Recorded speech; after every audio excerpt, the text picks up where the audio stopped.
त्यांचा मृत्युमुखी झालाय त्यांनी 4-4 लाखाची मदत केली। ती 4-4 लाखाची मदत नकोय, ती 1 कोटीची मदत केली पाहिजे त्यांनी। ह्या सगळ्या बाकीच्या पण आमच्या मागण्या आहेत, तोपर्यंत आम्ही आंदोलनातून उठणार नाही।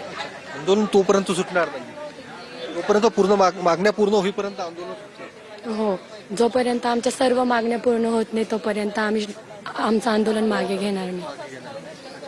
तर आपण पाहतोय वयाच्या अटीला जरी स्थगिती दिली असली तरी आंदोलन मागे घेणार नाहीये, असं या सगळ्या यांचं म्हणणं आहे आंदोलकांचं। काही अजून विद्यार्थी वयाच्या अटीची जी काही मुद्दा होता त्याला स्थगिती दिलेली आहे आदिवासी विकास मंत्र्यांनी, काय प्रतिक्रिया? सर, जसं की 5 तारखेला जो GR काढला, त्यानंतर 14 तारखेला काढला, त्याच्यात पहिले 26 वर्ष केले, आता 30 वर्ष, जो 14 तारखेला काढला त्याच्यात 30 वर्ष केले, परंतु आता वयाची स्थगिती दिली। परंतु त्यांनी ठोक असं कुठलाही निर्णय घेतलेला नाही। स्थगिती देऊन फक्त विद्यार्थ्यांना फसवणूक करत असेल तर हे सरळ सरळ चुकीचं आहे।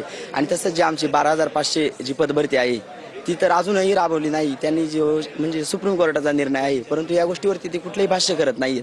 विद्यार्थ्यांना फसवायचं काम करतात का, हा पण आमचा एक प्रश्न आहे त्यांना, की तुम्ही विद्यार्थ्यांना फसवू नका। जे विद्यार्थी बसलेत हे काही मूर्ख विद्यार्थी नाहीयेत, ही वेडे विद्यार्थी नाहीयेत, हे वेल ग्रॅज्युएट विद्यार्थी आहेत। आणि आता यांना कळतंय की आपल्यावरती जो अन्याय होतो याच्यासाठी आपल्याला लढायला पाहिजे, आणि ते लढत आहे आणि ते इथून पुढे लढतच राहतील। आंदोलन सुरूच राहील। हो, आंदोलन तीव्र स्वरूपाचं पण होऊ शकतं। आपण पाहतो की आंदोलन मागे घेण्यास या विद्यार्थ्यांची तयारी नाहीये। आणखीन काही विद्यार्थ्यांशी आपण बोलण्याचा प्रयत्न करूया, कारण काय नेमकं या सगळ्या विद्यार्थ्यांचं म्हणणं आहे ते देखील आपण जाणून घेण्याचा प्रयत्न करूया। आत्ताच आदिवासी विकास मंत्र्यांची प्रतिक्रिया आलेली आहे की वयाच्या अटीला स्थगिती दिलेली आहे। सर, वयाच्या अटीला स्थगिती दिली त्याचं चांगलंच आहे, पण आमचा जो मुद्दा आहे ना तर तो GR रद्द झाला पाहिजे। बरोबर, तो GR रद्द करण्यामागचा जो आमचा हेतू आहे तो पूर्ण झाला तर आम्ही विचार करू पुढचा काय। आंदोलन सुरूच राहणार, आंदोलन सुरूच राहणार सर, जोपर्यंत आमच्या सगळ्या मागण्या मान्य होत नाही तोपर्यंत आंदोलन सुरूच राहणार। येस। काय नेमकी प्रतिक्रिया? नाही, जोपर्यंत विद्यार्थ्यांच्या सर्व मागण्या मान्य होत नाहीत तोपर्यंत आंदोलन सुरू राहणार। फक्त तुम्हाला 11 दिवस 13 दिवस तुम्हाला वेळ लागला हा एक निर्णय घ्यायला, आणि विद्यार्थ्यांचं म्हणणं काय आहे तर त्यांना शिक्षण घ्यायचंय, तुम्ही त्यांच्या शिक्षणामध्ये कपात करताय, त्यांना वयाची अट लावताय, त्यांना शिक्षणापासून रोखताय, त्यांच्या जेवणाचे जे सुविधा आहेत त्या कमी करतायत, पुन्हा त्यांचे जे भत्ते आहेत ते कमी करतायत। कुठेतरी आदिवासी विद्यार्थ्यांचं भविष्य उद्ध्वस्त करण्याचं तुम्ही काम करताय। आमची मागणी आहे की लवकरात लवकर तो GR रद्द करावा, सर्व विद्यार्थ्यांना न्याय द्यावा, नाही तर हे आंदोलन रस्त्यावर गेल्याशिवाय राहणार नाही। म्हणजे आंदोलन मागे घेण्यास अजूनही तयार नाही ते विद्यार्थी। वयाच्या अटीचा जो मुद्दा होता त्याला जरी स्थगिती दिली असली तरी देखील आणखीन काही मुद्दे आहेत, त्यावर देखील चर्चा होण्याची गरज आहे। आपण आणखीन काही विद्यार्थिनींशी बोलण्याचा प्रयत्न करूया। निशा साबळे इथे आहेत, ज्या राहुल गांधींशी ज्यांनी बोलले होता। फक्त एक त्यांची प्रतिक्रिया फक्त आपण घेऊया, त्यांची प्रतिक्रिया। येतोय आवाज?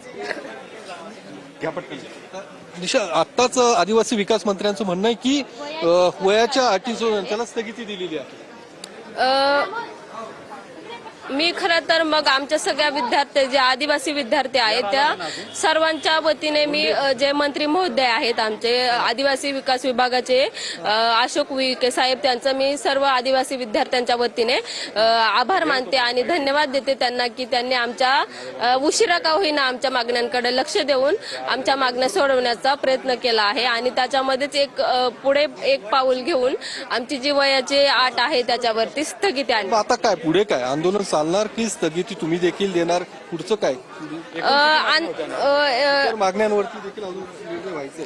आंदोलन म्हणजे आमचं जे मुख्य आंदोलन होतं ते म्हणजे आमची जी 12,500 पदांची जी पद भरते त्याच्यावरती काहीतरी सकारात्मक निर्णय झाल्याशिवाय, आणि जे गडचिरोली येथील विद्यार्थिनी आहेत त्यांच्या कुटुंबियांना 1 कोटीची मदत मिळाल्याशिवाय आम्ही आंदोलन मागे घेणार नाहीयेत। कारण 12,500 पदांची विशेष पदभरती होणं हे आमच्यासाठी खूप महत्वाचे आहे। आणि जे आमचे उच्च शिक्षित तरुण आहेत, उच्च शिक्षित जे म्हणजे विद्यार्थिनी आहेत त्यांच्यासाठी ही 12,500 पदांची पदभरती होणं ही खूप महत्वाची आहे। त्याच्यावरती सरकारने